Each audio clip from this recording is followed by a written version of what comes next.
The problem with friendship, one thing that's inescapable is we are social creatures, and our happiness is tied to those who we surround ourselves with.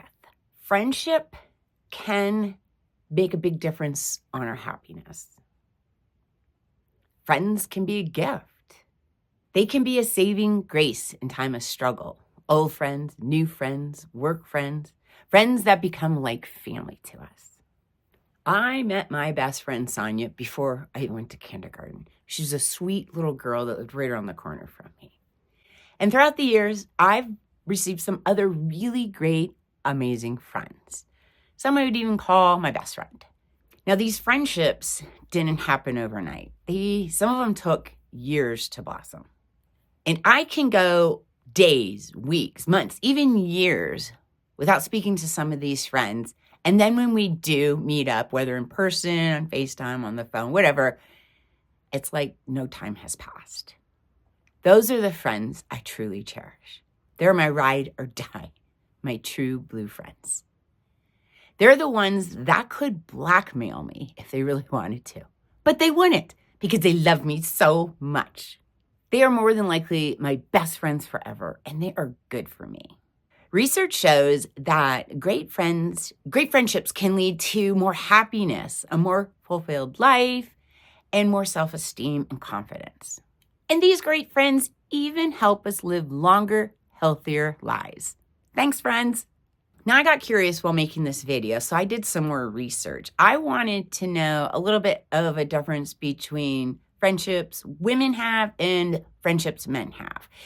And basically, in a nutshell, because there's tons and tons of research on this, is women normally are more connected through emotional needs, while men are more what they're interested in. And I also found out that men tend to have a harder time making friends and seem to be more lonelier. Now, these are just typical, okay, because I can tell you, me for one, I'm not typical. I'm not saying anything wrong with the way women make friendships, but I am not as much of an emotional need. I'm not emotionally needy at all. And if you are a friend of mine or someone we meet and we're becoming friends and you start unloading your baggage as if I'm some therapist or something, I'm going to tell you, it's going to probably end our friendship quite quickly. It's not that I don't care. It's just, I'm not like that. I'm not the friend you would call up and just start chatting away. If somebody was to call or text me, I'm like, what do you want? Like, I don't just hang out on the phone. I don't just chat just for the sake of chatting. It's something I just grown to over the years. Does that make me a bad person? I don't think so. I think I'm a wonderful person, very kind and giving. It's just my personal preference. I know a lot of times when I meet somebody, they start texting me. Worst thing you can do is send those multiple texts. Oh my God, for the love of God, get your thoughts together and send it in one text. I don't need 10 little mini interruptions. I will let you sit there and rot because I'm like, I don't know when you're done. So I'll just let you sit there. And I don't think we can be friends because you will drive me insane. Sometimes people start sending me photos of their animals or their day or their food. And I'm like, what are you looking for from me? What reaction do you want? I don't know. Stop sending me photos. So the main takeaway I believe I was trying to get to is perhaps men and women do friendships differently. Now, different approaches to friendships are fine, but the title of this video is The Problem With.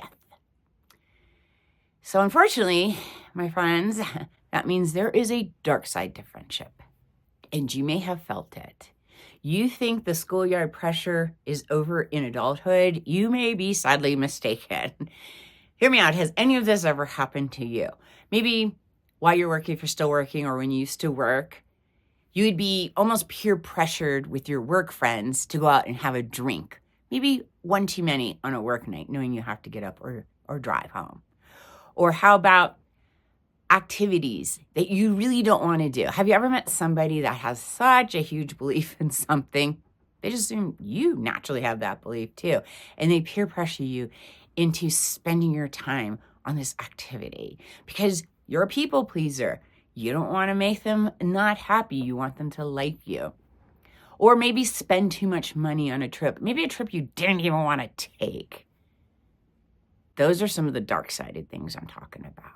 Sometimes you get close to friends, you think they're good friends, and they try to manipulate you by gaslighting you or guilt-tripping you. How about toxic friends? Are those friends you want?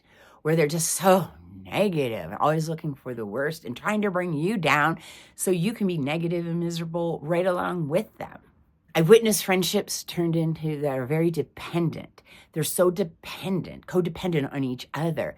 That can stifle your growth and lead to resentment, envy, jealousy, neglect, abandonment. Let me tell you. So I have, best friends, I have close friends, and I have people I know. And I guess if I was to introduce them, I would say this is a friend of mine. It's just somebody I've known. So I just say, here's a friend of mine. Those ones sometimes I really like to keep it at arm's length, and you do it once, bye, you're out. Because at the end of the day, I do love being alone. And so when I was going through the catastrophe of my life, when I lost my home, my forever home, my condo, lost a crap load of money. Really, I said $150,000, but truthfully, I lost a little bit more than that. Relocating, not knowing what I was going to do, had a plan and goals, but I didn't know if this would work out. Thank goodness it did. Time I didn't know. I wasn't even myself. I have people I know are a little peeved with me because I didn't stop and say goodbye to them. Take them to lunch before we left, met up with them, gave them the hug. Are you flipping kidding me? I was going through a crisis. You, my friend, are not my friend. But I noticed on social media, they're stalking me because they want to unfriend me. We're not friends. I don't leave them there. I find it funny because they're curious to see how I'm doing it, which leads me to believe they're envious, jealous. It's not that they're really mad I didn't give them a hug goodbye. A true friend wouldn't care. They would call and check in on me, text me and say, how are you doing? Hope everything's going great with your journey. They're not. They're cold and distant, and I know that's why. So at the end of the day, thank you. You just weeded yourself out. I guess we never really were true friends, and I'm okay with that. I also feel sometimes our friends may try to help us from settling or getting hurt. Our friends can have a monumental impact on our lives. Do we need to be on someone's side forever in a friendship? No, I don't think so. People change. People change as we get older. Life changes.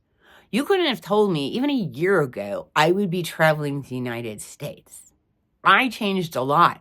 A lot of my friendships, priorities, life in general has changed due to this.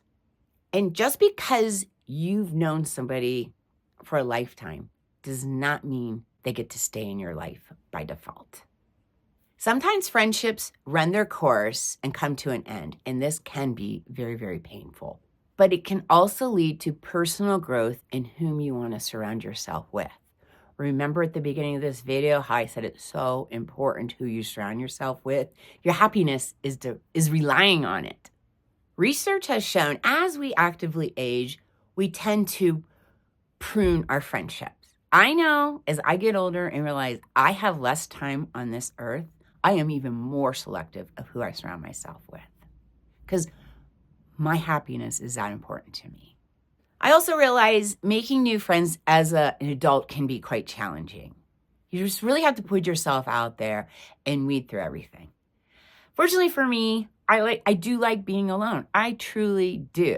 I'm not just saying it to make videos or get views. I honestly love being alone. But once in a while, I get lonely because as social creatures, as humans, we are social creatures. So like, for example, even as of yesterday, I was starting to feel a little alone. So I walked down to a neighborhood Starbucks and brought a book to read. Didn't go in with the intention of really making any friends or chatting up with anyone, but just being around people. I talked to the barista a little bit. She was super sweet. And then I, grabbed my seat. I had some phone calls to return because I'm not really big on speaking on the phone, especially since I'm out of real estate, other than referrals, I don't have to be on the phone. I don't even want to look at my phone half the time. But I did sit there, made some calls. I love talking to my mom. I'll check in with her, even though we only spend just a few moments on the phone. We're not on it for an hour or anything like that. My choice. That's just how I am.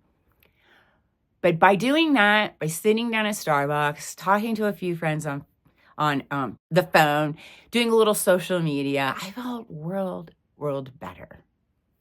My advice to you is look through your friends list. Check out your friends. If you don't feel happy or great about that friend, because friendships can be amazing, maybe it's time to start pruning them out of your life as well. Your happiness can really depend on it. It took years for me to grow into certain friendships, but I'm so happy with the friends I do have. Brings a lot of joy, love, and happiness to my life. And isn't that what it's all about? Thanks for watching. Till next time.